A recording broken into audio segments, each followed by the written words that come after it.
পবিত্র শবে বরাত এবং বিশ্ব ভালোবাসা দিবস পালিত হবে 2025 সালের 14ই ফেব্রুয়ারির একই দিনে, যেই দিবসে কেউ ঘুরবে অশ্লীলতার পিছনে, কেউ বা করবে আল্লাহর হুকুম অনুযায়ী ইবাদত বন্দিগি। এবার মূল কথায় আসি।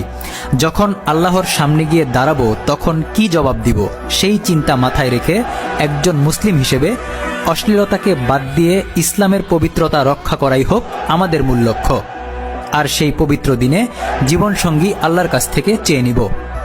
আল্লাহ আমাদের নিরাশ করবেন না, ইনশাল্লাহ।